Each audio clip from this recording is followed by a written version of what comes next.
நம சிவாய. உறவுகள் அனைவருக்கும் அன்பு வணக்கம். எல்லோரும் நலமாக இருக்கிற நினைக்கின்றேன். எல்லோரும் நலமாக இருக்க வேண்டும் என்று இல்லாமல் இறைவனை பிரார்த்தித்தவனாக 2-3 நாட்களாக உண்மையிலே சுகீனம் காரணமாக குரல் பதிவிட முடியவில்லை. இன்றைய தினம் நாங்கள் காண இருக்கின்ற குரல் 1330 குரலிலே 439வது குரலாக அமையிருக்கின்றது.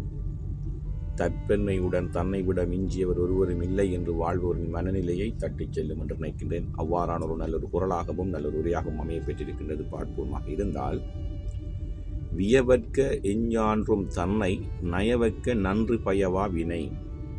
வியவற்க எஞ்ஞான்றும் தன்னை நயவற்க நன்றி பயவா வினை என்பதாக அமைந்திருக்கின்றது.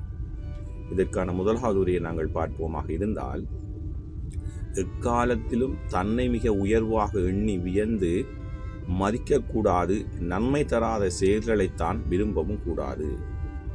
எந்த காலத்திலும் தன்னை விட யாரும் இல்லை என்ற எண்ணத்தோடு நாங்கள் இருக்கக்கூடாது. அப்படி எண்ணிக்கொண்டு நன்மை தராத செயல்களிலும் நாங்கள் ஈடுபடவும் கூடாது, அதை விரும்பவும் கூடாது என்பதைத்தான் முதலாவது ஒரு அழகாக சொல்லியிருக்கிறது. எந்த காலத்திலும் எக்காலத்திலும் தன்னை விட உயர்வாக எண்ணி வியந்து மதிக்கக்கூடாது, நன்மை தராத செயல்களைத்தாவும் விரும்பவும் கூடாது என்பதாக அமைந்திருக்கின்றது.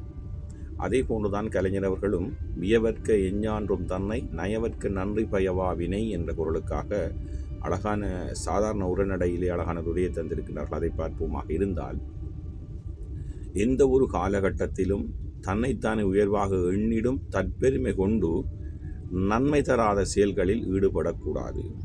நாங்கள் எவ்வளவு உயர்வாக இருந்தாலும், எவ்வளவு உயர நாங்கள் வளர்ந்து கொண்டு போனாலும் தற்பெருமை கூடாது. தங்களை விட மிஞ்சியவர் எவரும் இல்லை என்ற எண்ணத்தோடும் நன்மை தராத செயல்களிலும் நாங்கள் ஈடுபடக்கூடாது என்பதைத்தான் கலைஞருடைய உரையும் அமைந்திருக்கின்றது. எந்த ஒரு காலகட்டத்திலும் தன்னைத்தானே உயர்வாக எண்ணிடும் தற்பெருமை கொண்டு நன்மை தராத செயல்களில் ஈடுபடக்கூடாது என்பதாக அவருடைய உரை அமைந்திருக்கின்றது. அதே போன்றுதான் வியவற்க எஞ்ஞான்றும் தன்னை நயவற்க நன்றி பயவா வினை என்ற குரலுக்காக சாலமன் பாப்பை அவர்களும் சற்று வித்தியாசமான உரைநடையிலே அழகான உரையை தந்திருக்கின்றார்கள். அதை பார்ப்போமாக இருந்தால், எவ்வளவு பெரிதாக வளர்ந்தாலும் அகங்காரம் கொண்டு பெரிதாக பேசாதே, நாட்டுக்கும் ஆட்சிக்கும் நன்மை தராத செயல்களை செய்ய விரும்பாதே என்பதாக அமைந்திருக்கின்றது. நாங்கள் எங்களுடைய முயற்சியினால் நாங்கள் எவ்வளவுதான் வளர்ந்து போனாலும் எங்களுக்கு அந்த தான் நான் என்ற அகங்காரம், தன்னை விட மிஞ்சியவர் எவரும் இல்லை என்ற அகங்காரம் கொண்டு நாங்கள் பேசக்கூடாது. அந்த எண்ணமும் எங்களுக்கு வரக்கூடாது.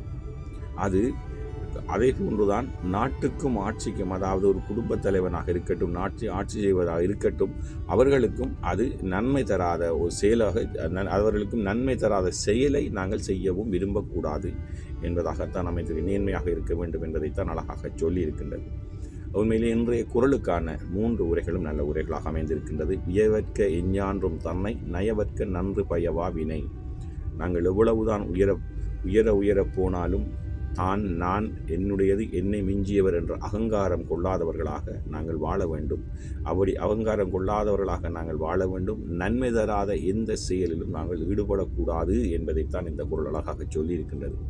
நல்லொரு குரலாகவும் நல்லொரு உரையாகவும் அமைந்திருக்கின்றது. எங்களுக்குள்ளும் பல மாற்றங்களை கொண்டு வந்து நல்ல மனிதர்களாக, நல்ல சிந்தனை கொண்டவர்களாக வாழ்வோம். ஓம் நம சிவாய. நன்றி, வணக்கம். அடுத்த குரலை சந்திக்கலாம்.